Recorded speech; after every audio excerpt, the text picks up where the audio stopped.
Hello and welcome to the Merri-Cast, the show that puts you on the fast track to business confidence.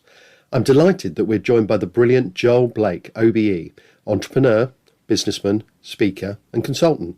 And as you will hear, he is a complete mastermind in the field of diversity and inclusion, and he's also the founder of the GFA Exchange, an award-winning B2B fintech startup. In this upcoming episode, Joel discusses becoming an accidental entrepreneur, the importance of embracing your vulnerability and having belief in your own power. And when he was a young man, he had a gift for seeing the world not as it was, but as it should be. And he was very keen to poke a stick at the status quo. At 21, I had the idea of challenging professional services on the way in which they supported diverse talent. And I spent my first kind of 3 years working with the youth service on that, whilst in evenings and weekends running my own workshops, really. And I didn't realize that it was social entrepreneurship. I just had a passion because I saw there was a need. I saw there was talent surrounding me in the areas that I was working and the communities and the regions I was working in at that time. And I suppose I just felt there was a niche that I needed to scratch. And so I used to go into schools and training centers and design my own mentoring workshops for young people who were looking for employment and just didn't think that professional services suited them. And I guess part of the spark of that was the fact that between ages 16 to 21, I did typical office junior jobs. So I was in the corporate space through recruitment companies, and I got an understanding of the opportunities that were there and how many young people were not getting those opportunities. So going into the youth service and then being able to do my own thing, and then eventually at the age of 24, I left the youth service at the time. It was called Connections. It was aligned with the youth service, and then I went full for leather on my own back from the age of 24 and kind of have a look back from there. When you say it was based on experiences as a teenager, I mean, you might have had good experiences for all I know, or you might have had bad experiences. I mean, were there particular things that you saw that were, maybe wrong with the way things were done? It was a bit of both, really. I think on the negative side, coming from a diverse background and not going to university, I could see how there was a lack of opportunity for other young people like me, whether you're male, female, it didn't matter. But then when you went into kind of those who may have had disabilities, or the challenges and intersectionality around diversity, I saw a lack of talent even more so in those markets. But at the same time, I could see the advantage of bringing in a diverse mindset, a diverse experiences, diverse cultures into these traditional environments that could help these organizations to become more innovative. And so that kind of sparked the journey for me, which has brought me through everything that I've done, from then moving on to setting up a recruitment company for diverse talent, through to setting up an actual consultancy service, which I still have to this day. But then along the way, I ventured into sport. So I was the diversity advisor for golf,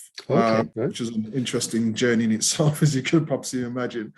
6-foot-tall black guy talking about diversity in golf at that time wasn't exactly well received. But we did help get nearly 5,000 new people into the sport over a 3.5-year period through that particular role, right through to going into financing, where I broadened my scope on inclusion to co-found a financial lending firm where we ended up funding over 700 SMEs across the UK before I exited to go on to the world of fintech, which I'm in now. So my journey's been quite eclectic as an entrepreneur, and there are many challenges, which I'm sure we'll get into on this podcast, but certainly inclusion has been a real driver for everything that I've done, and it's certainly an area I'm passionate about.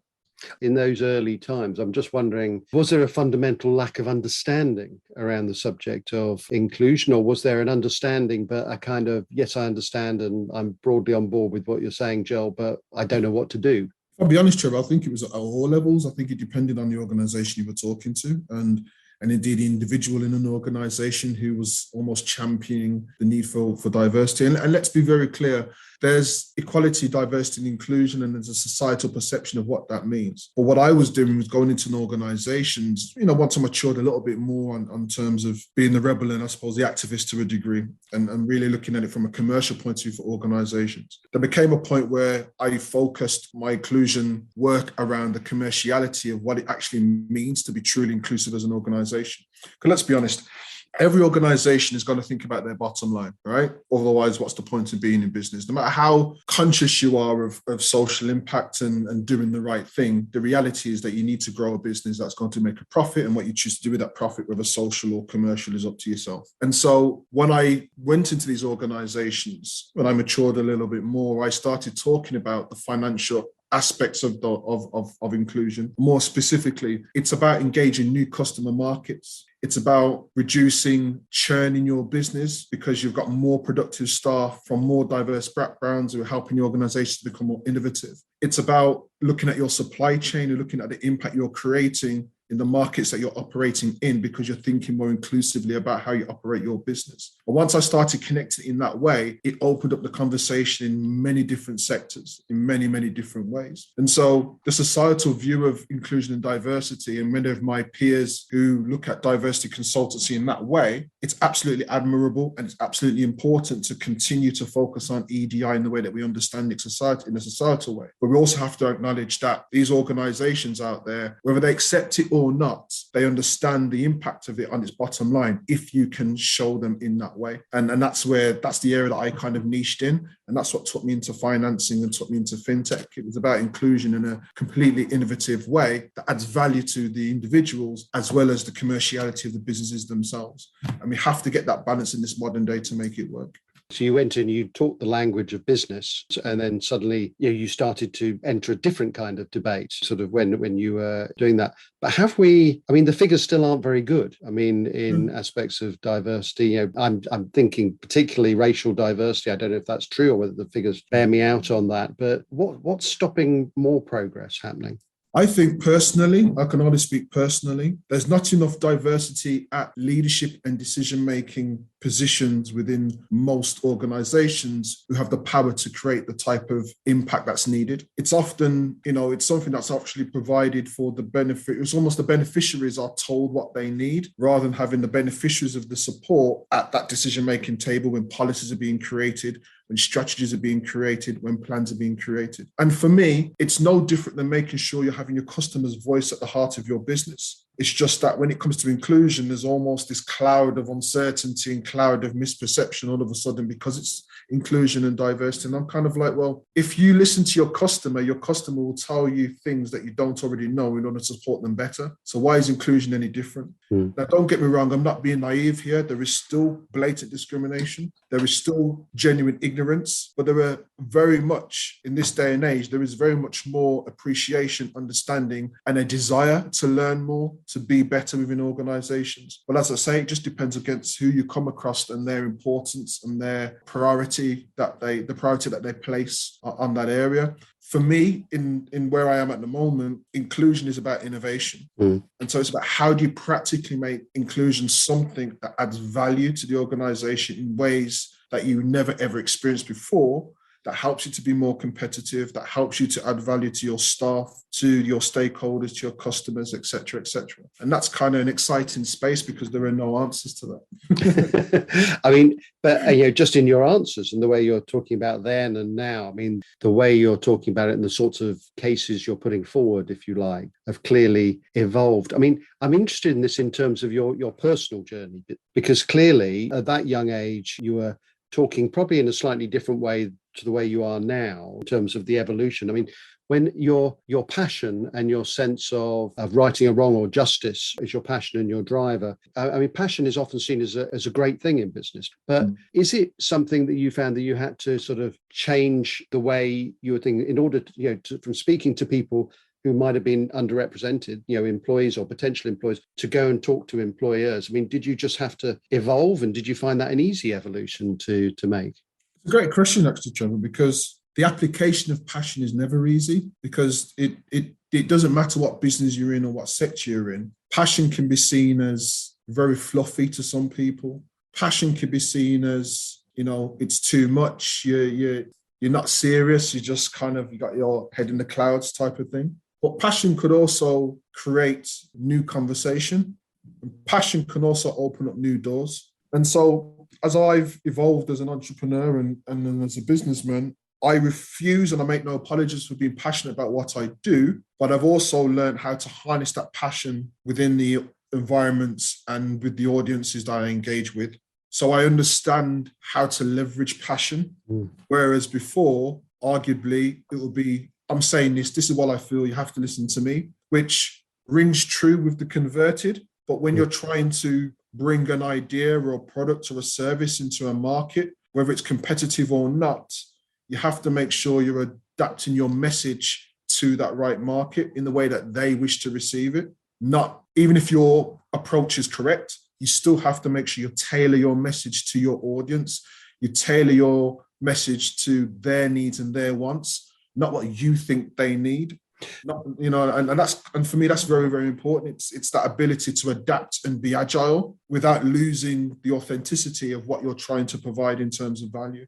And that's fascinating, because really, in every conversation I've had, I think almost without exception so far with entrepreneurs, the issue of passion comes up, but always ultimately the ultimate arbiter is the way in which that passion is received, which determines, success, because you've got to make that connection. I mean, take me though, let's go back onto the route of your journey. And so you're there at an early age as an entrepreneur. I mean, what about the entrepreneurial zeal, if you like? Are you thinking, well, actually, yes, this is for me. This is what I want to do. I mean, were you employed by other folk as well? I mean, were you sort of, or have you always thought, no, I want to be my own boss? Yeah, I was what you would probably class as an accidental entrepreneur. I didn't plan to become an entrepreneur. I didn't plan to run my own businesses. When I finished college, I went to night school after doing my main day college courses and was studying to be an accountant. I was always fascinated with the story that numbers tell you. In any business, your numbers tell the true story of where the business is at or where the business is going. And I was always fascinated by that at a younger age. But I remember going to do a week's experience at an accountancy firm, and it was probably one of the most traumatic weeks in my life. And I decided that accountancy was not for me. But I never lost the sense of understanding the story of business or the story behind the business. And I suppose going into the world of employability and then moving into recruitment as an entrepreneur and then into consultancy to help organizations create a better story through their talent, I guess that just continued to spark and evolve into other areas of the story behind the business. But yeah, I never planned to be an entrepreneur. As much more as, I suppose, the rebel in me was like, I'm fed up of people telling me what to do, how to do it, because they need to tick numbers on a box, or get numbers ticked off to satisfy funders or satisfy government contracts or what have you. Where's the quality of support? And I saw that diminishing because there was a lack of understanding about what those needs were. Yeah. That's why I kind of decided to do it by myself rather than rely on organizations to help me to do that and fulfill my passion for it, if you like. Your story makes me laugh because I had a very similar experience. So when I did a sort of economics and stats degree, and I wasn't sure, I thought about being an accountant myself. I eventually became an economist before I ever became a sort of writer and journalist. But I had 1 week, very similar to you, accountancy week. And they showed us this sort of video on the first day, which somebody said, many people think accountancy is boring, but it's not boring. And then they just went into like a whole load of things about which kind of made me feel, yes, it is. and I'm really sorry, I'm never going to be able to get an accountancy entrepreneur on the show from this point on.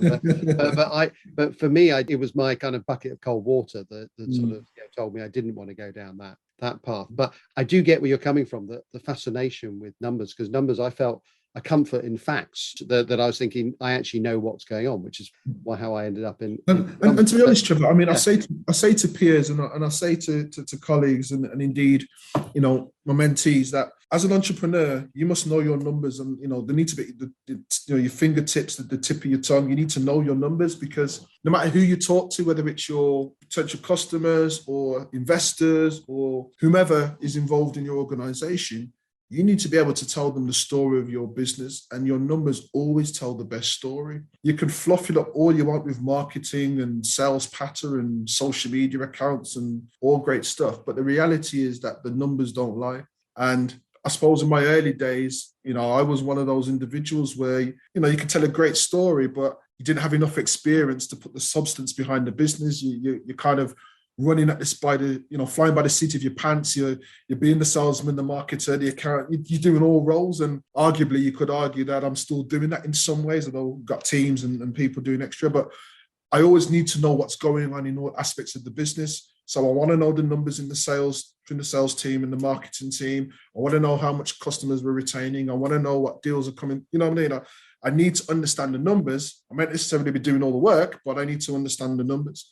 And so sometimes I meet entrepreneurs who feel that they only need to know the numbers when they need to know it. And my argument is, well, if you don't know your numbers, how can you then tell the best story about your business? Yes. And so I always try and get people to at least have an understanding of what their accountant knows, or what their sales manager would know, or whomever, or your CTO, CFO would know, for example. So at least then you've got an overview, and you can feel more confident about how you promote your business, who you're talking to, the types of markets you need to be going to, potential customer numbers, and so forth, because you've got a bit of a foundation and base that's always at your fingertips. They used to have these kits called painting by numbers kits. And I've often thought about that, because I was thinking, even if you don't feel au fait with the numbers, that you kind of need to do it, even if you're just following a particular model and you don't feel an affinity with it yourself, because ultimately you have to step back and see what the picture is. So I always found that a good analogy. But this thing, I love this thing about the accidental entrepreneur, that you, did you just sort of, because you started to get more and more involved in doing things or not finding support, did you just sort of wake up one day, hear an entrepreneur described and thought, actually, that is me? Was there a particular incident or moment when you thought, well, actually, I think I am one after all? You know what it was? It was just more realization that I wanted to be in control of my own destiny, really. I know it sounds all philosophical and woo-woo out there, but I felt that I was worth more than the badge people were giving me, whether it be salary badge or whether it give or the type of role it was I was being asked to do, or the impact they wanted me to create. I just felt like, well, if I'm doing it for you, but you're telling me what I'm worth, imagine what I could do if I did it by myself.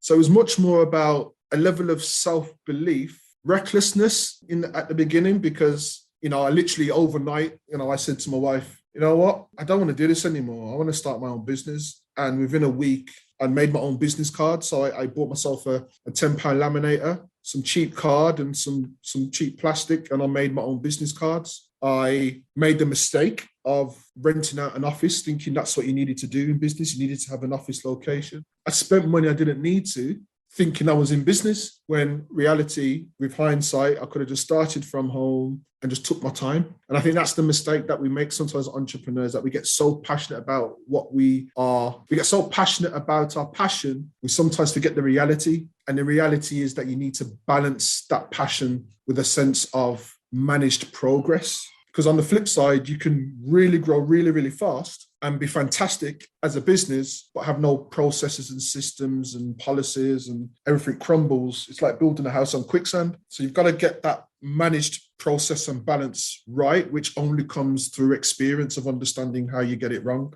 Yes. And I've certainly done both.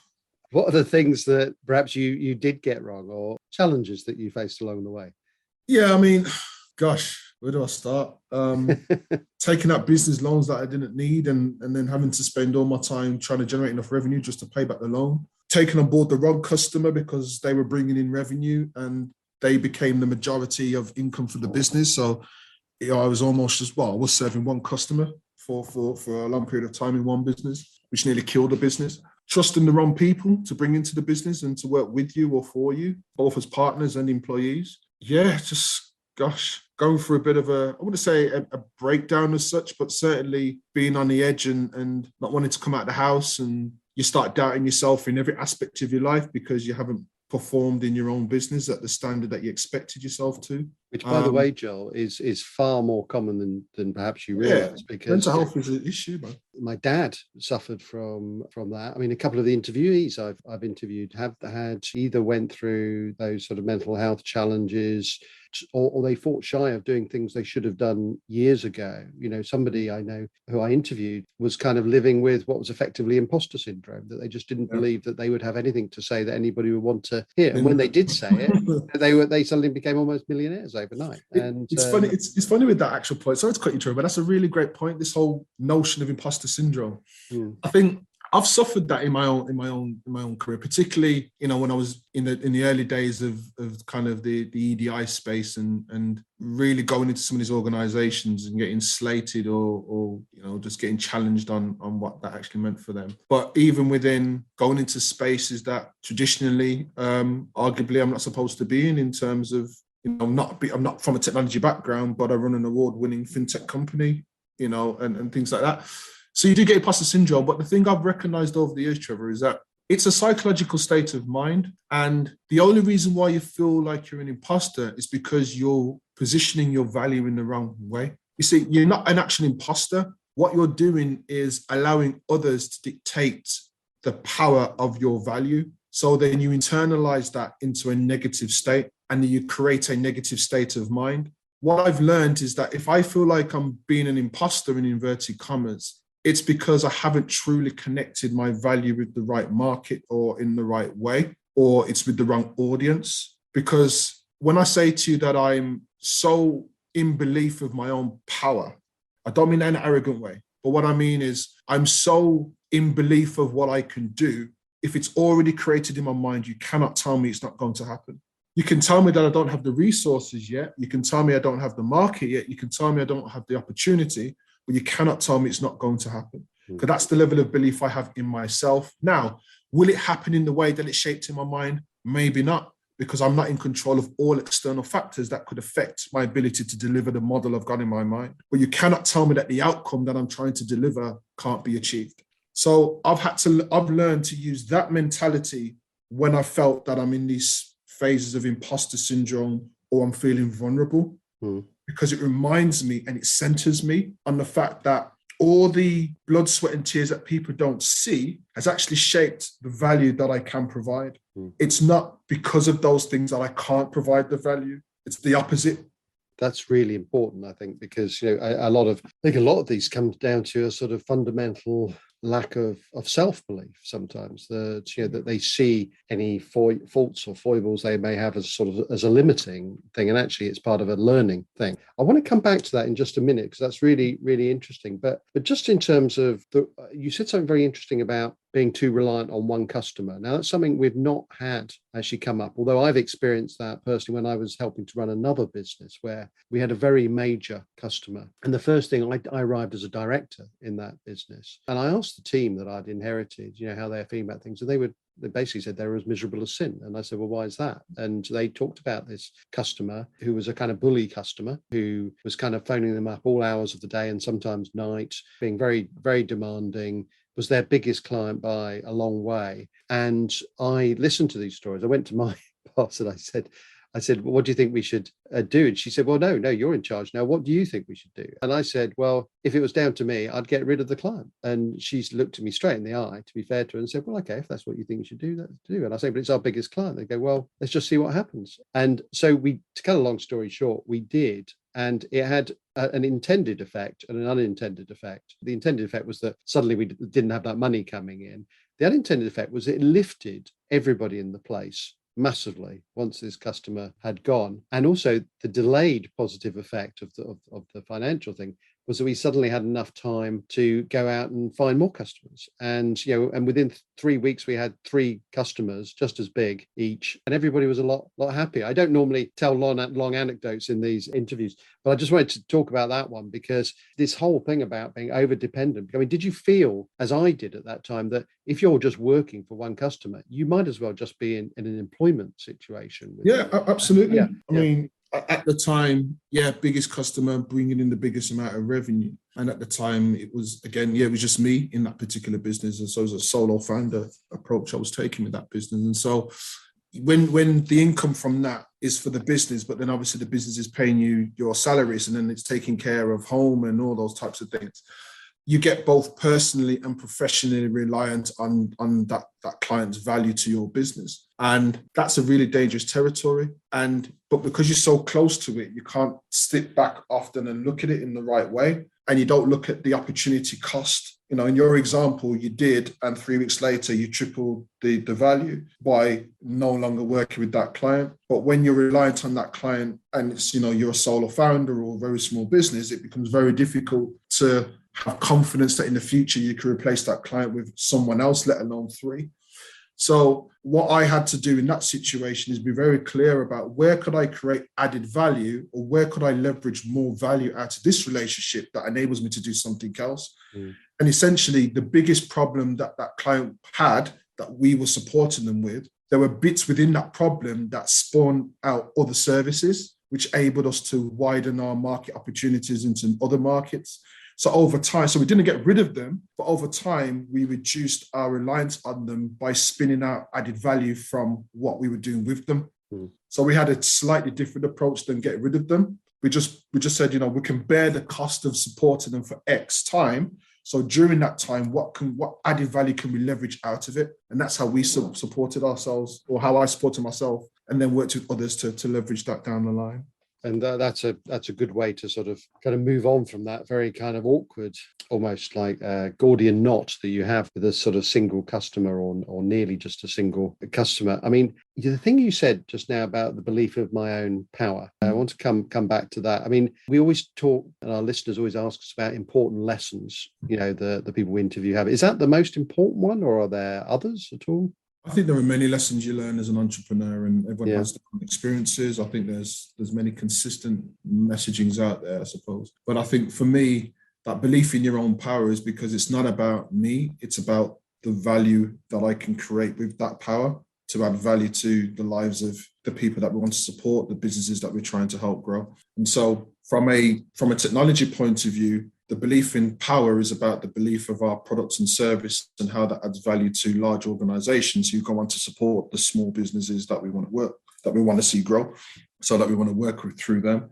But yeah, I mean, there are a number of different things. I mean, one of the other things that I often talk about is about embracing vulnerability. Often as an entrepreneur, we try to run away from feeling vulnerable. It might make us feel like we're failing, or makes us feel weak, or makes us feel as if all the effort that we're putting in is not going to amount to anything. I've learned that when you feel vulnerable, forgive the term, but when you feel naked, in the sense that forget about titles or roles or services or awards or whatever, when you're at that stage in your business where you're feeling like you can't see a way out because it's like the fog's closing in, that's the point where you're most strongest, because that vulnerability is meaning that there's a level of clarity that you've got that's forcing you to make a choice. You don't want to make the choice. That's why you feel vulnerable, because you're scared of what's going to happen. The clarity of knowing you're going to make a choice is actually liberating, because you can do one of two things at that point.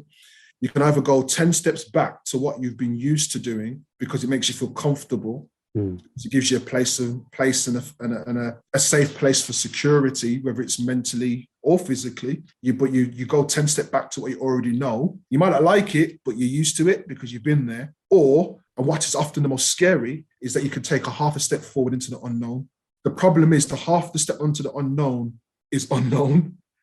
So half a step is more powerful than 10 steps back. But what I've learned is when you feel vulnerable and you're in that position, you've got 10 steps worth of knowledge, experience that you could use to inform that half a step forward.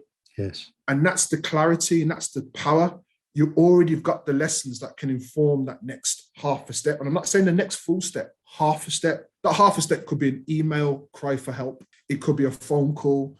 It could be listening to a webinar. It could be reading a chapter in a book. But a half a step of enlightenment gives you the motivation to take another half a step. And then you've got 10 and a half steps worth of knowledge. And then you take another step and you build it up. And then eventually you start taking leaps because you're looking back at your experiences and you're pulling that out. And so that vulnerability for me as an entrepreneur is something that I embrace more than ever before, because it means that if I'm believing in myself, but I'm in a situation where I feel vulnerable, I don't need to rely on anybody else to give me the answers. I can believe in myself to find the answers, whether it's from my own experiences or whether it's from a book or whether it's from a talk or what have you. But you've got to believe that that's possible.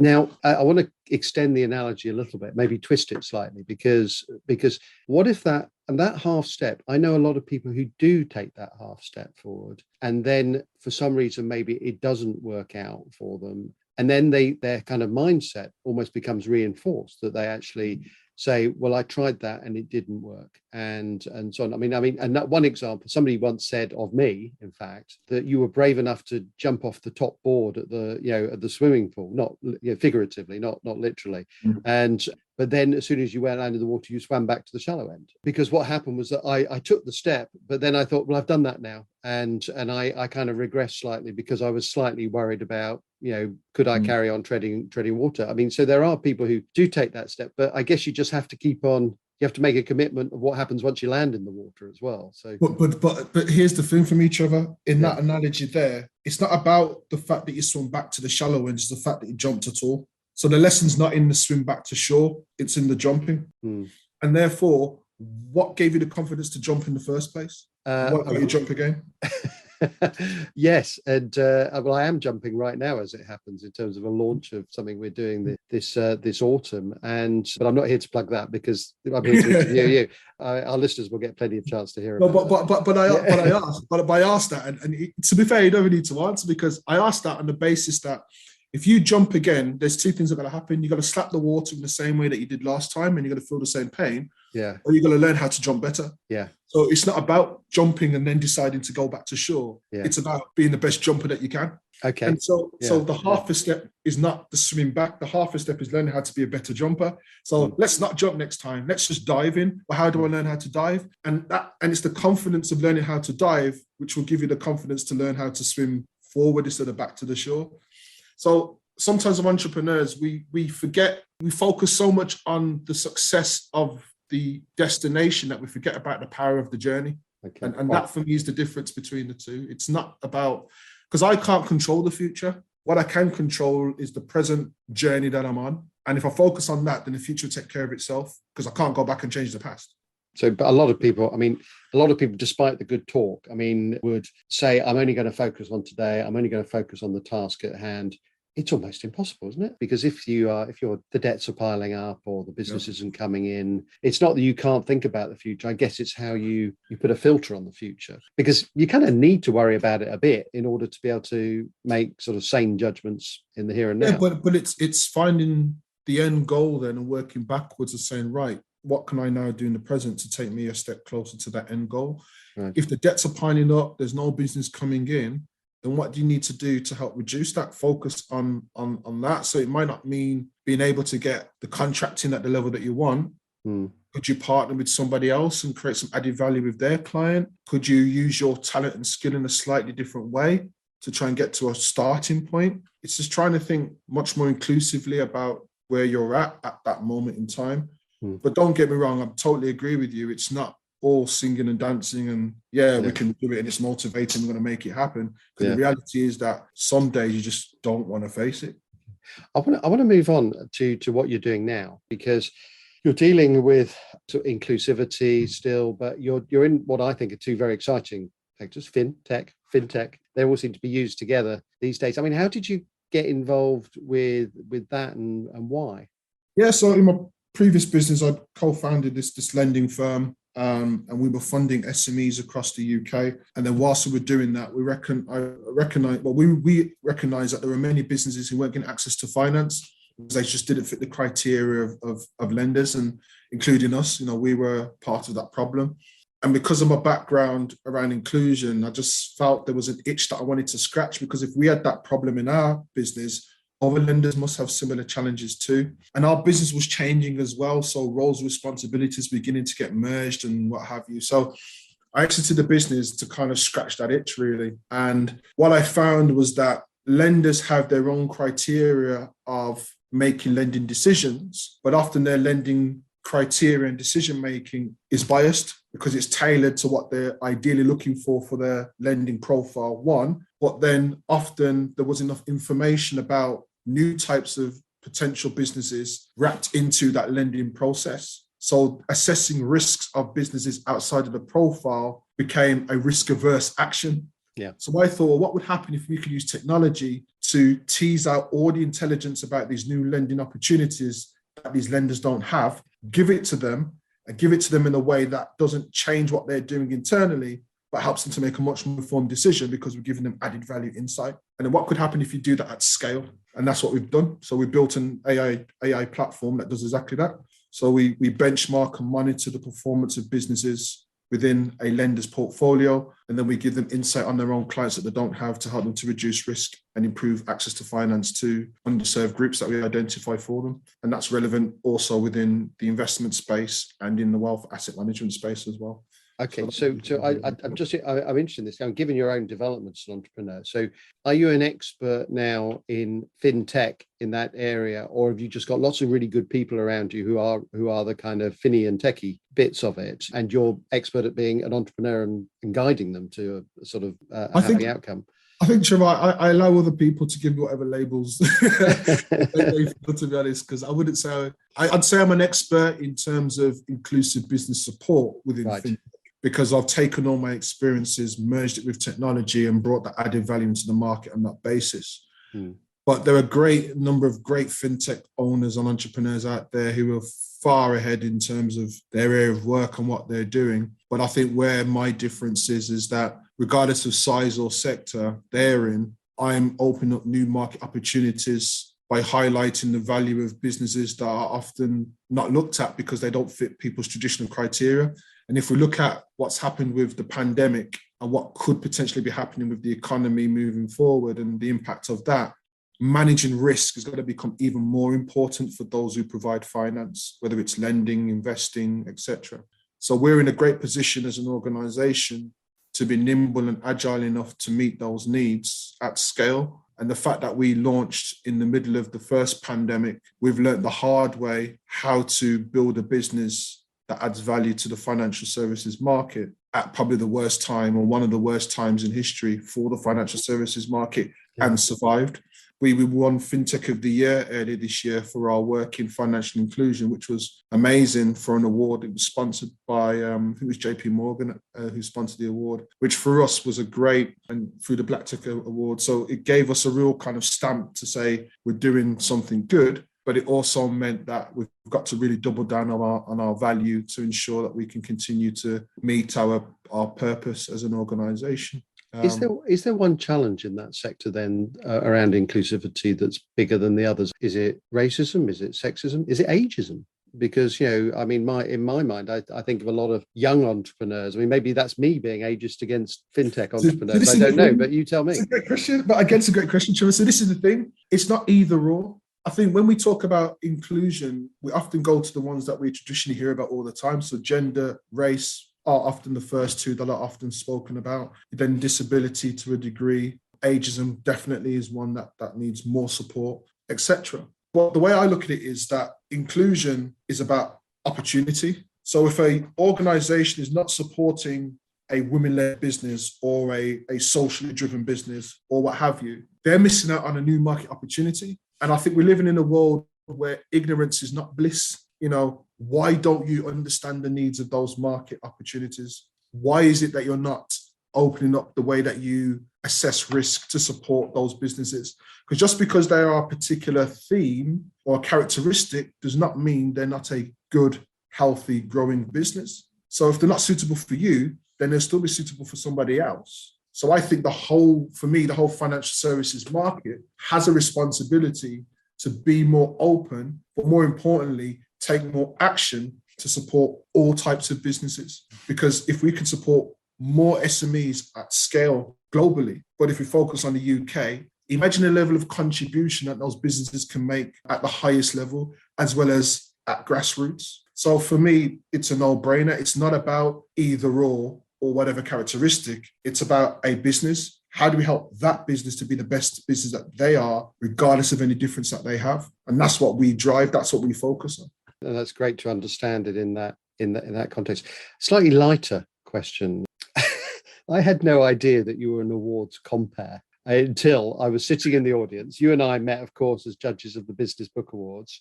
You were a fantastic judge, and I thought that was it. I thought you were just sitting on another table as a judge, and then suddenly you got up and started comparing the whole awards. Is this Joel by night? Is this what you do? Is this your alter ego at work here? I mean, why do you do that? And presumably you do it because you enjoy it. Yeah, I mean, public speaking is something I find quite natural. I'm not one of these individuals who get scared on being on stage or talking in front of people. I've never have been. I've always had a great belief that if I can add value, then an engaged audience, I can add value to them. So for me, it's a great position, and it's a position of honor and privilege. So to be a compere and kind of facilitator in different guises and other things that I do and stuff, and or public speaking generally, yeah, it's just, I find it's just a natural thing to do. But yeah, on that particular night, yeah, sorry, I know we were co-judges in our category, so I probably should have shared that with you beforehand. But yeah, I just found it a natural thing to do, and it was just great to be, and an honour to be given the opportunity again to try and facilitate proceedings on that night, and hopefully, more in the future. So, is there a way, if people want to get hold of you and hear more about your story or the story of your business and how you're doing, that they can get in touch with you? I mean, what's the best way for people to do that if they want to? Yeah, the best way is just to find me on LinkedIn. I use LinkedIn as the primary contact piece and engagement piece. So just Joel Blake OBE on LinkedIn, and you'll catch me on there, and we'll catch up and go from there, really. Well, thank you, Joel, for a great interview. Joel has so much of value to say, and aside from other things, I was intrigued by the way he applies passion in business and how he leverages that passion. It's a real example to us all. Then there's the dangers of becoming too reliant on one customer. But above all, for me, it was about having the belief in your own power, a control of your own destiny. And I think all entrepreneurs can relate to that. Thank you for tuning in. If you enjoyed today's episode, we'd love for you to subscribe, rate and review through your usual podcast provider. And if you want to find out more about the Merri-Cast or about our business Merriborn Media, you can find us on LinkedIn or email me at trevor.meriden@merribornmedia.co.uk. Don't forget to join us for our next episode, but until then, thanks for listening.